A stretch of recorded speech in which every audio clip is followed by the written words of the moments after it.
Hi, I'm Cheryl Dean and you're watching Brit Films TV. Coming up on today's show, we're going over to Daniel Hoffman-Gill for his lowdown on what's been happening in film this week. We've also got a great interview coming up with Graham Ball on his short movie, and we've also got a great interview with the cruiser himself. But for now, we're going to cross over to Daniel himself. So folks, brace yourself.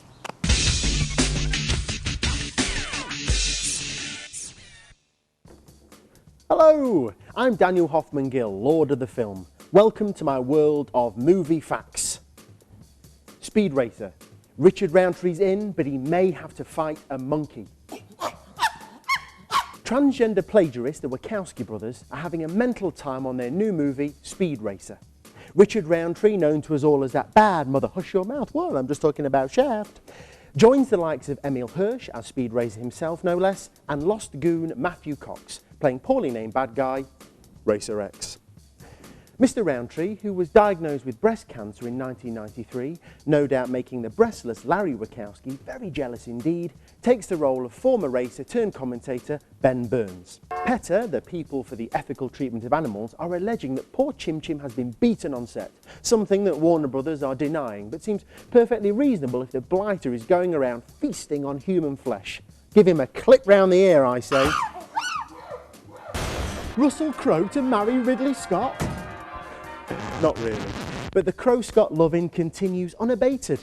Having just completed the Ridley Scott-directed American Gangster with hair that looks like a bad wig, and getting ready to take on the Ridley Scott-directed Nottingham, and may I take this opportunity to warn Mr. Scott and Mr. Russell that if you diss my manner, I'll be round your ends to spark you, blood. You get me? Sam Raimi muses on Spider-Man 4, and a part of me dies. Spider-Man 3 punched the people of the world in the nose like a massive film fist, and our broken faces bled money. Well, that's the roundup of this week's films. Hope you felt it deep in your hearts. So I'll be back later on for a review roundup of the least worst films of today. Thanks for that, Daniel, and he'll be back later with his own take on Die Hard 4.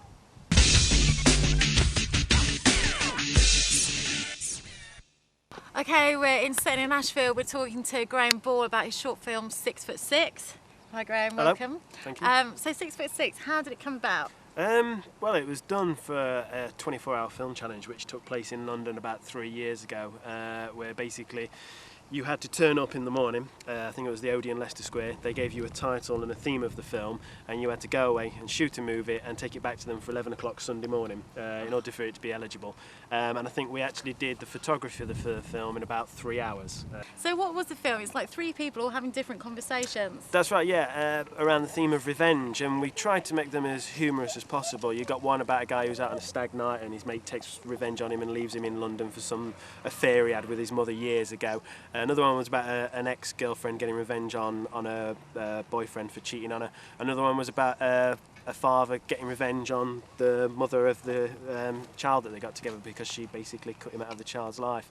But that's quite an hard issue to make funny, but we kind of managed it. Yeah. And how do you get like the actors? Are they kind of like, they know that they're going to be improvising a lot with it? You sort of work with the similar actors all the time? Work with good actors that you know can do stuff like that, because not a lot of actors can just turn. A lot of actors like a script, and if they don't have a script, they panic. So I had to go with people that I knew could like say, right, here's a theme, talk about it. Yeah. So then, the best film of the week by default is Die Hard 4.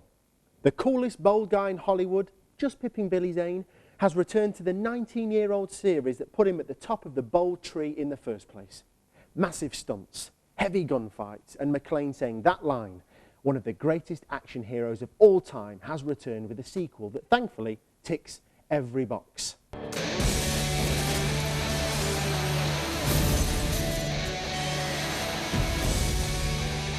Russo, check in. Hold on a minute. Looks like he's coming around. Did you see that? Yes, I thought I did it. Hang on.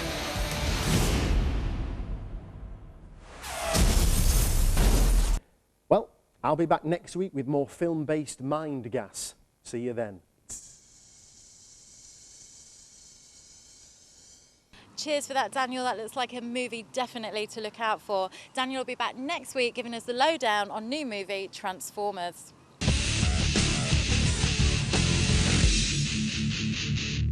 Well, now it's time to cross the pond and listen to Tom Cruise blathering on about his latest movie, Mission Impossible, whatever. Well, that's all we've got time for this week, but join us next week when we'll have more short films, we'll have more reviews. We've even got an interview with Ken Russell, and if you're really lucky, you'll even see more of Daniel. So see you then.